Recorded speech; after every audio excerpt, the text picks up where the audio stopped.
ये है think and grow rich का चैप्टर 10 ऊर्जा का रचनात्मक रूपांतरण यानी सेक्स ट्रांसमिशंस। अपनी शक्ति को ऊर्जा को सफलता में कैसे बदले। दोस्तों, नेपोलियन हिल की पूरी किताब में अगर कोई चैप्टर सबसे ज़्यादा गलत समझा गया है तो वे यही चैप्टर है। बहुत से लोग सिर्फ इसका नाम पढ़ते हैं और वे सोचते हैं कि ये चैप्टर सिर्फ रिलेशनशिप या साइकोलॉजी अट्रैक्शन के बारे में है, लेकिन असलियत इसके बिल्कुल अलग है। नेपोलियन हिल कहते हैं, हर इंसान के अंदर एक बहुत शक्तिशाली ऊर्जा होती है। अगर वही ऊर्जा भटक जाए तो इंसान अपना समय, ध्यान और क्षमता खो देता है। लेकिन अगर वही ऊर्जा सही दिशा में लग जाए तो वही इंसान इतिहास बना सकता है। आज का चैप्टर किसी गलत सोच के बारे में नहीं, बल्कि फोकस, क्लियरिटी और सेल्फ कंट्रोल की ताकत के बारे में है। और यकीन मानिए, अगर आपने इस चैप्टर को असली मतलब समझ लिया तो आपकी प्रोडक्टिविटी पहले जैसी कभी नहीं रहेगी। कल्पना कीजिए, दो दोस्त हैं, दोनों के पास बराबर टैलेंट है, बराबर समय है, बराबर मौके हैं, लेकिन पहला दोस्त अपना ज़्यादातर समय डिस्ट्रैक्शन में बिता देता है। सोशल मीडिया, बिना मतलब की वीडियोस और ऐसी चीज़ों में जो उसके गोल से कोई संबंध नहीं रखती। दूसरा दोस्त उसी समय को नई स्किल सीखने में, बिजनेस बनाने में, बुक पढ़ने में और अपने सपनों को काम करने में लगाता है। 5 साल बाद पहला दोस्त वहीं खड़ा है और दूसरा अपनी सक्सेस की नई कहानियाँ लिख चुका है। दोस्तों, दोनों के पास एनर्जी बराबर थी, फ़र्क सिर्फ इतना था, एक ने उसे बर्बाद किया, दूसरे ने उसे सही दिशा दी। नेपोलियन हिल कहते हैं, इंसान की सबसे शक्तिशाली ऊर्जा उसकी क्रिएटिव एनर्जी होती है। यही ऊर्जा नई सोच पैदा करती है, यही ऊर्जा आर्ट बनाती है, बिजनेस बनाती है, डिस्कवरी करती है, और यही ऊर्जा एक साधारण इंसान को असाधारण बना सकती है। लेकिन अगर इस ऊर्जा को कंट्रोल नहीं किया जाए तो यही शक्ति इंसान को उसके गोल से दूर भी ले जा सकती हैं। इसलिए असल रहस्य एनर्जी को दबाना नहीं, बल्कि उसे सही दिशा देना है। सोचिए, एक म्यूजिक कंप्रेसर है, जब किसी नए सॉन्ग पर काम करता है तो कहीं घंटों तक उसे दुनिया की कोई चीज़ याद नहीं रहती, उसका पूरा ध्यान सिर्फ उसकी क्रिएटिव पर होता है।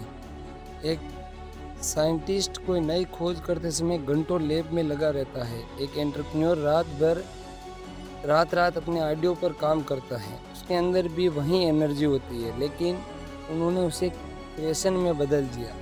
यही एनर्जी का ट्रांसमिशन है। दोस्तों, अगर आपका सपना यूट्यूब पर सक्सेस पाना है तो खुद से पूछिए, आपकी सबसे ज़्यादा एनर्जी कहाँ खर्च होती है? क्या वे सीखने में लगती है या सिर्फ स्क्रॉल करने में? क्या आप रोज़ अपने कंटेंट को बेहतर बनाने की कोशिश करते हो या सिर्फ व्यूज़ का इंतज़ार करते हो? याद रखिए, आपकी एनर्जी जहाँ जाती है वही आपका फ्यूचर बनता है।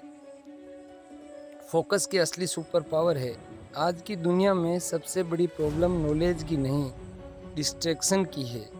हर 5 मिनट में नोटिफिकेशन, हर कुछ देर में रील्स, हर समय अटेंशन खींचने वाली चीज़ें। ऐसे माहौल में जो इंसान अपने फोकस को बचा लेता है वही सबसे आगे निकलता है। नेपोलियन हिल कहते हैं, महान लोग अपनी एनर्जी को बिखरने नहीं देते, वे उसे एक गोल पर केंद्रित कर देते हैं।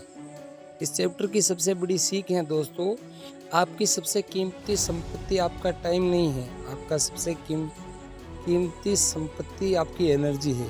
क्योंकि टाइम तो सबके पास बराबर है, लेकिन हर कोई अपनी एनर्जी का सही इस्तेमाल नहीं करता।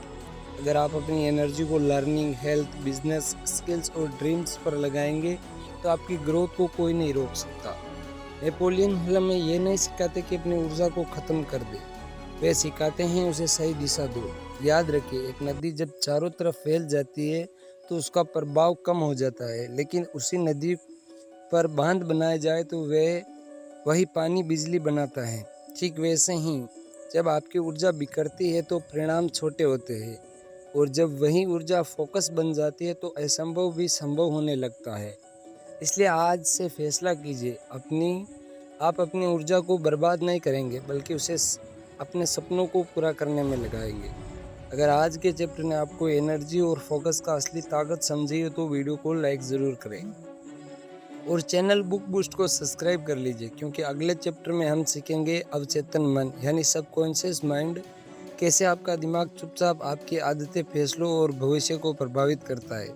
और अगर आपने अभी तक the psychology money and rich dad poor dad की पूरी सीरीज़ नहीं देखी तो आप हमारे चैनल पर जाके देख सकते हो सकता है वहीं का एक लेसन आपकी सोच और आपकी फाइनेंशियल लाइफ दोनों बदलते। तब तक के लिए पढ़ते रहिए, ग्रो करते रहिए और अपने सपने को हकीकत में बदलते रहिए। बाय बाय, टेक केयर, जय हिंद, जय भारत।